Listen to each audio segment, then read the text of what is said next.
de mener des travaux que j'espère fructueux.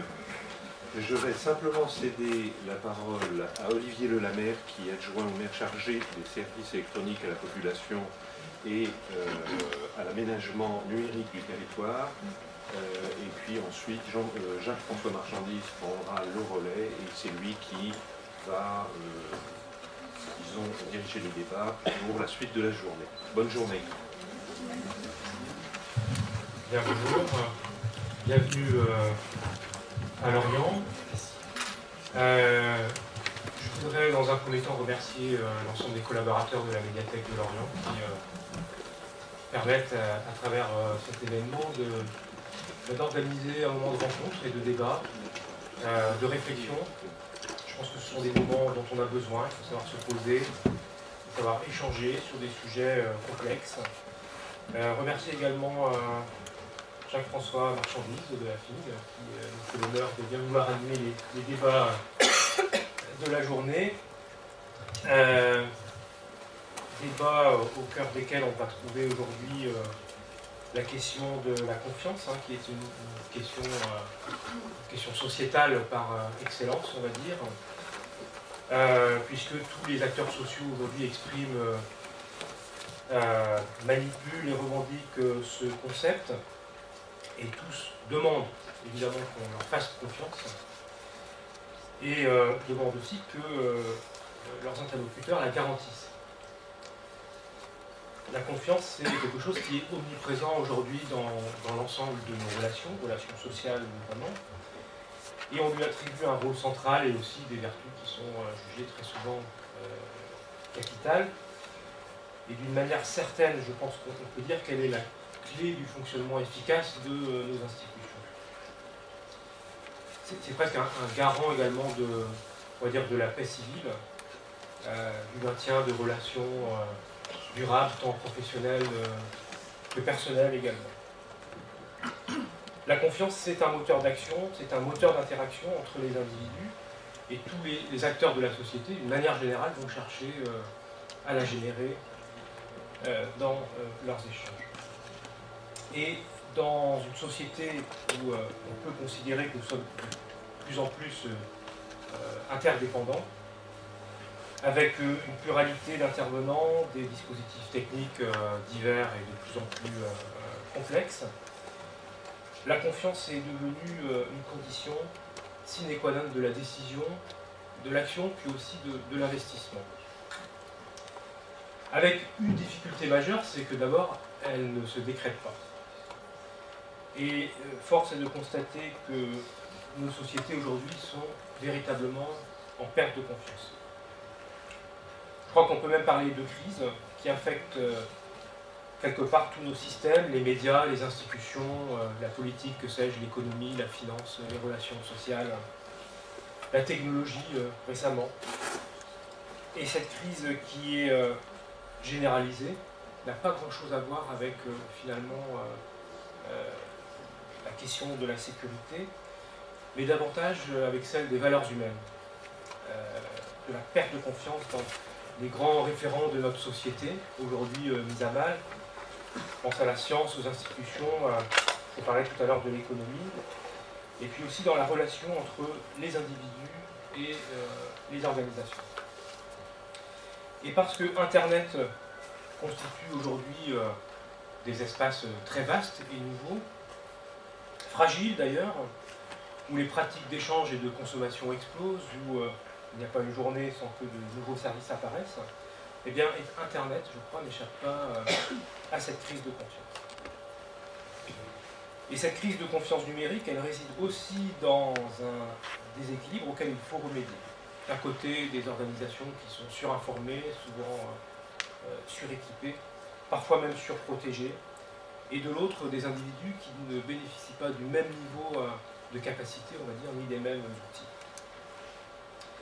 Et on repère également depuis les années 2000 au moins un nombre très significatif de risques, d'abus, de pratiques suspicieuses, des réseaux de piraterie organisée, des usurpations d'identité, des professionnels masqués qui produisent des commentaires dans le cadre de processus concurrentiels, des commentaires d'internautes qui sont édulcorés, parfois même qui ne sont pas publiés, des données personnelles qui sont récupérées, des sites qui passent des accords avec des marques. Voilà, les exemples sont nombreux. Et on voit bien que tout cela représente également une véritable économie. On a tendance à dire que tout et n'importe quoi se pratiquait jusqu'à présent.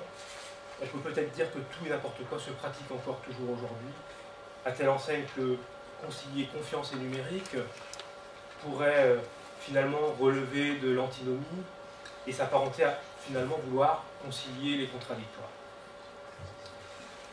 Je lisais récemment une étude de l'Association de l'économie numérique et de la Caisse des dépôts, en vue de cette journée, qui relativise un peu, malgré tout, cette crainte. Et si on en juge ces résultats, on peut dire qu'aujourd'hui, le niveau de risque qui est perçu de l'usage d'Internet jouerait finalement assez peu sur le niveau d'usage. Et à titre d'exemple, je vous donnerai quelques chiffres. Le sondage révèle que 51% des internautes français considèrent que l'on peut acheter en ligne sans risque, et 85% d'entre eux le font. 80% consultent leur compte bancaire en ligne, 89% utilisent des services d'administration électronique en ligne, et on sait aussi que la dynamique des réseaux sociaux ne faiblit pas, alors même que, vous le savez bien, la divulgation de données privées pose véritablement question à tous. C'est quelque part la preuve qu'on peut agir même si on n'a finalement pas trop confiance. Et c'est aussi la confirmation de ce que l'on savait déjà. La confiance est un phénomène qui est très difficile à appréhender, en raison notamment de la complexité, de la pluralité, et puis aussi des situations différentes dans lesquelles elle s'exprime. Et on le voit bien, le concept de confiance nous échappe pour partie, et pour autant, dans l'univers numérique, on peut quand même dire qu'un désir de confiance aujourd'hui émerge, peut-être même d'ailleurs plus qu'une nécessité de confiance. Alors c'est à nous tous, acteurs du numérique, de redessiner finalement ce nouveau paysage de la confiance, parce qu'en période de crise, évidemment, on est amené à penser, à agir, à vouloir porter les notions du vivre autrement. Et la crise qui frappe en particulier Internet, c'est l'occasion d'engager un processus constructif pour de nouvelles règles éthiques, pour également de nouvelles expériences démocratiques, évidemment. Et en fait, cette crise, c'est une occasion favorable pour que s'élaborent, j'ai envie de dire, par les internautes et par les utilisateurs du web, leurs propres règles, mais aussi des méthodes d'évaluation avec pour objectif d'agir pour une confiance que je nommerais en positif. Alors on voit que certaines démarches ont vu le jour, elles vont dans le bon sens, et pour la plupart d'entre elles, elles investissent non pas tant le champ de la protection, mais plutôt celui de la relation, et c'est un élément qui est intéressant à travailler. Depuis quelques années, on voit bien que l'émergence des échanges entre pairs ou entre égaux, dans le jargon bien connu, est un des mécanismes qui participent à l'émergence de la confiance numérique. Il participe aussi à la transformation du système positive, où l'individu n'est plus isolé, mais il est partie prenante face aux organisations. Alors, à nous acteurs de nous prendre en main, je le disais, à nous acteurs aussi de nous investir pour travailler ces nouveaux espaces, aider à développer les nouveaux dispositifs, à faire en sorte qu'ils puissent s'étendre. D'autres pistes aujourd'hui sont encourageantes et émergent, vous les connaissez, ce sont les appels à la transparence, l'aspiration à aussi des relations humaines plus fortes, l'acceptation des marchés de la conversation, par exemple. Et on voit bien que si on veut répondre à la crise de confiance, finalement, les solutions ne résident pas dans la défensive.